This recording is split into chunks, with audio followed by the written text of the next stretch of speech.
ఇప్పుడే country delight యాప్ని download చేసుకోండి. Download the country delight app now. ఇప్పుడు హాఫ్ ఆఫ్ ద ఆడియన్స్ కి బండి సరోజ్ అంటే ఏంటి తెలుసు, but half of the audience కి డెఫినెట్ గా తెలియదు. ఎగ్జిస్టెన్స్ తెలియదు. హెడ్ వెయిట్, పొగరు, బలుపు ఇవన్నీ మాట్లాడుకుంటారు కదా, వాళ్ళకి ఏం చెప్తావు సమాధానం బండి సరోజ్ ప్రియ? నేను ఒకప్పుడు రియాక్ట్ అయ్యేవాడినండి, సమాధానం చెప్పేవాడు, కానీ తర్వాత నేను రియలైజ్ అయ్యా, ఒకరోజు ఆలోచించా. ఇప్పుడు మోడీ అందరికి నచ్చడు, మన ప్రైమ్ మినిస్టర్. ఇప్పుడు నాకు నువ్వు నచ్చలేదు దిగిపోంటే దిగడు కదా. రాముడు అందరికి నచ్చడు, అల్లా అందరికి నచ్చడు, జీసస్ అందరికి నచ్చడు. సో ప్రపంచంలో ఎవడు కూడా అందరికి నచ్చడు. తెలిబి సెపరేషన్, నచ్చే వాళ్ళు ఉంటారు, నచ్చిన వాళ్ళు ఉంటారు.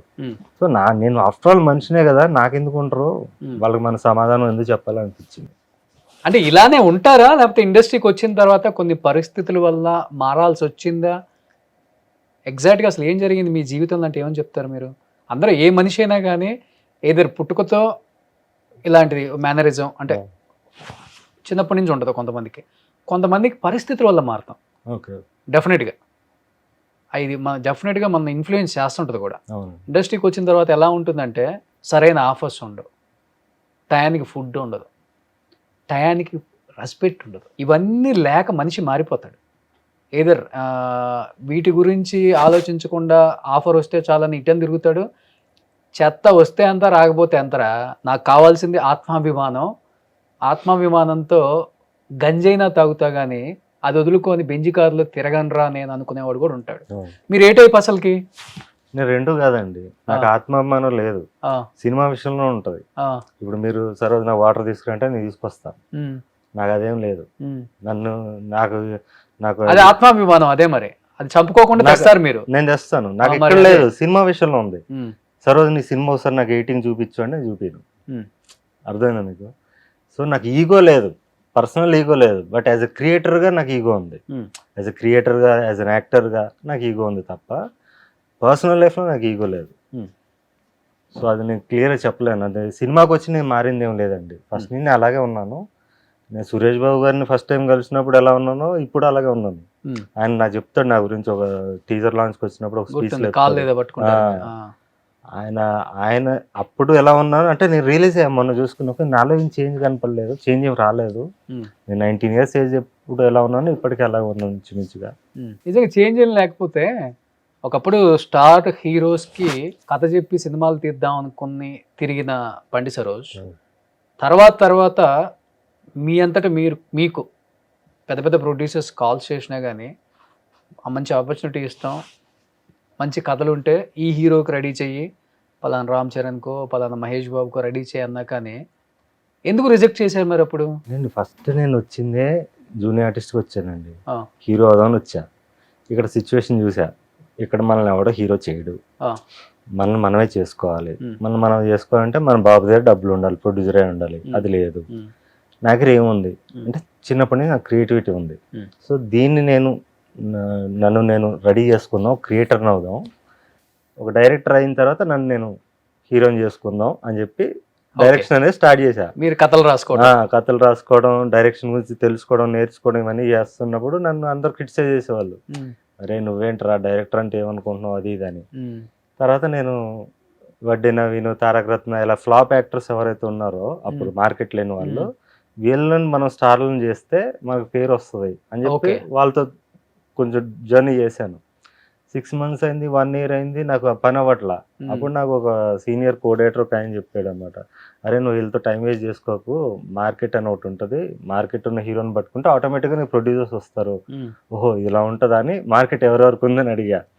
అప్పుడు గోపీచంద్, మహేష్ బాబు ఇలా పేర్లు చెప్తే అవి పట్టుకుని వెళ్ళా, అంతే తప్ప నాకు ప్యాషన్. డైరెక్ట్ అప్రోచ్ అయ్యాను, ఆయన జర్నీ ఉంటుంది, TNR ఇంటర్వ్యూలో ఉంటుంది మొత్తం.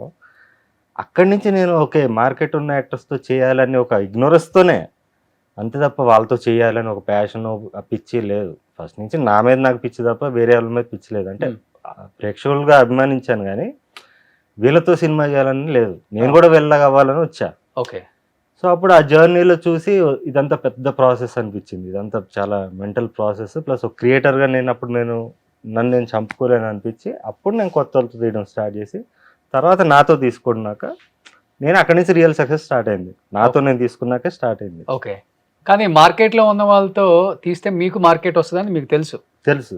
కానీ అప్పుడు తీద్దాం అనుకున్నప్పుడు ఆ మార్కెట్లో మీకు స్పేస్ ఇవ్వలేదు. అంటే జర్నీ చూశాక నాకు ఆ జర్నీలో అనిపించింది ఏంటంటే ఒక డైరెక్టర్, ఇప్పుడు బాల లాంటి డైరెక్టర్ కొత్త వాళ్ళతో స్టార్లు చేశాక ప్రూవ్ చేసుకున్న డైరెక్టర్కి వచ్చే మర్యాద ఒక రెగ్యులర్ కమర్షియల్ డైరెక్టర్స్ కి ఉండదు. ఎక్కడైనా సహజమే కదా అది, ఏ అది ఫీల్డ్ అయినా. నాకు తెలియదు కదండి, అన్ని తెలుసుకున్నా మెల్లమెల్ల. ఇప్పుడు నేను పరాక్రమంలో కూడా చాలా మిస్టేక్స్ చేశాను మనం తీసిన సినిమా. ఇప్పుడు నేను ఎలా సినిమా థియేట్రికల్ సినిమా తీయాలని ఇప్పుడు నాకు అవగాహన వచ్చింది. సో అంచెలంచెగా నేర్చుకుంటున్నాను నేను. ఓకే, నాకు తెలియదు. అంటే ఇప్పుడు సహజంగా చెప్పండి, మీరు కూడా ఇప్పుడు కొద్ది గొప్ప నేర్చుకున్నారు, డైరెక్ట్ చేశారు కాబట్టి. ఇప్పుడు నేను ఒక కొత్త డైరెక్టర్ అవుదాం అనుకుంటాను, ఒక అసిస్టెంట్ డైరెక్టర్ అనుకోండి, ఏదో మీరు బాధిస్తున్నారని మీ దగ్గరకు వస్తున్నాను, మీ ఇంటికో మీ ఆఫీస్కో, సరోజ్ గారు నమస్తే అనగానే ఇలా అనుకుంటున్నానంటే రండి రండి రండి కూర్చోండి, అది వాటర్ తీసుకోండి, కాఫీ తాగుతారా టీ తాగుతారా అని అడుగుతారా? అడగం కదా, అడగం కదా, సహజం అది ఇండస్ట్రీలో. మన అది నేను అంటుంది లేదు, నాకు కథ ఓకే అయిన తర్వాత ప్రాసెస్ గురించి చెప్తున్నా. అది ఓకే, స్టోరీ ఓకే అయ్యాక ఆ ప్రాసెస్ ఉంటుంది కదా, ప్రాసెస్ లో చాలా మంది వస్తారు. ఇప్పుడు ఒక డైరెక్టర్ అంటే ఒక డైరెక్టర్ సోలో డెసిషన్ ఉండదు. ఇప్పుడు ఈ సినిమాకి కూడా ఇప్పుడు మొగ్లీ చూస్తున్నా కూడా పీపుల్ మీడియా ఫ్యాక్టరీ ఆయన విశ్వప్రసాద్ గారు కాబట్టి ఆయన ఫుల్ ఫ్రీడమ్ ఇచ్చారు. ఆయన అబ్బాయికి కూడా 5 years పట్టింది. అవును, కలర్ ఫోటో తర్వాత. సో ఇలాంటి ప్రొడ్యూసర్ దొరికాడు, ఫ్రీ హ్యాండ్ ఇచ్చే ప్రొడ్యూసర్. తను కూడా చాలా ఎదుర్కొన్నాడు. అవును, ఇప్పుడు సో అవి ఉంటాయి, ఆటోమేటిక్గా ఉంటాయన్న విషయం నాకు ఆ జర్నీలో తెలిసింది. నేను ఎలా వచ్చానండి, బేసికల్లీ ఓ జూనియర్ ఆర్టిస్ట్గా హీరో అయిపోదాని వచ్చా. నేను చాలా అందంగా ఉన్నాను, నేను బాగా యాక్ట్ చేస్తాను, నన్ను ఎవడొకటి హీరోని చేసేస్తాడని మూర్ఖత్వంతో వచ్చా. అక్కడి నుంచి నేను అంచెలంచెలుగా అన్ని నేర్చుకుంటూ వస్తున్నా. ఇప్పటికీ నేను నేర్చుకుంటున్నా. ఓకే, ఏంటి అసలుకి కుటుంబ నేపథ్యం ఏంటి అసలు మీది? మిడిల్ క్లాస్, మొత్తం మిడిల్ క్లాస్ నుంచి వచ్చాను. లోవర్ మిడిల్ క్లాస్ కూడా అనుకోవచ్చు. అక్కడి నుంచి వచ్చాను. ఆల్రెడీ చెప్పానండి, అది నాకు ఏం చేస్తారు ఫ్యామిలీ అమ్మా నాన్న అంటే వాళ్ళ గురించి చెప్పడం నాకు ఇంట్రెస్ట్ లేదు. ఆల్రెడీ చెప్పా, చాలా ట్రామాటిక్ చైల్డ్హుడ్ నాది, దాని గురించి ఆల్రెడీ మాట్లాడేశాను. పర్సనల్ లైఫ్ గురించి ఇంకా మాట్లాడదలిచిపోయాది ఒక్కటే, సారీ. అంటే నేను విన్నాను, అంటే పర్సనల్ లైఫ్, మీ పర్సనల్ లైఫ్ కూడా ఎఫెక్ట్ అయిందా? ఏమవ్వలేదు. అంటే నేను పుట్టినప్పటి నుంచి కూడా నేనేంటి ఇళ్ళ పుట్టాను, చాలా డబ్బున్న వాళ్ళు పుట్టుండాలి, నేను రాజుల కుటుంబానికి ఎక్కడ పుట్టాలి అనుకునేవాడిని. అంటే మా స్కూల్లో కూడా మా మదర్ వస్తే ఎవరంటే మా పక్కింటామని చెప్పేవాడిని. అంటే నేను చాలా రిచ్ అని ఫీల్ అయ్యేవాడిని చిన్నప్పటి నుంచి. రిచ్ అంటే నాట్ డబ్బులని కాదు, ఒక గ్లోరీ ఉంటుంది కదా నాలో. నేనేంటి వీళ్ళు మిడిల్ క్లాస్ పీపుల్ పుట్టాను అనే ఫీలింగ్ ఉండేది నాకు, ఎందుకో తెలియదు నాకు. అంటే డబ్బు మీద వ్యామోహం కాదు అది, లైక్ వాళ్ళ ఆలోచన విధానం ఇవన్నీ చూసినప్పుడు, చిన్న 4 ఏళ్ళ వయసులోనే ఇది చూసినప్పుడు నేను వీళ్ళకన్నా సుపీరియర్ అనే ఫీలింగ్ కలిగేది నాకు, ఎందుకు తెలియదు. అది చిన్నప్పటి నుంచి ఉంది, సుపీరియారిటీ కాంప్లెక్స్ నాకు తెలియకుండా. నార్సిస్టిక్ బిహేవియర్ కానీ నాలో, అందుకే మ్యానుఫ్యాక్చరింగ్ డిఫెక్ట్ అంటున్నా. ఓకే, నానున్నారా? టచ్ లో ఉంటారు నాన్నకి? ఎవరికి టచ్ లేదు, అమ్మకు కూడా ఎవరికి లేదు, ఇద్దరికి టచ్ లో లేదు. ఓకే, వాళ్ళ లైఫ్ లో వాళ్ళు. కానీ వాళ్ళు కనీసం అనుకుంటారు కదా, కొడుకు ఎలా ఉన్నాడో చూద్దాం. వాళ్ళు అనుకుంటారు లేదా నాకు, నేనైతే అనుకోనండి. వాళ్ళు అనుకుంటారు అనుకుంటే నేను అనుకోను, వాళ్ళు అనుకోవాలని కూడా అనుకోను నేను. ఫోటో కూడా లేదు మీ దగ్గర అసలు? నా చిన్నప్పుడు ఫోటోనే మొన్న ఎప్పుడో దొరికింది, ఎవరో పంపించారు, అది పోస్ట్ చేశా.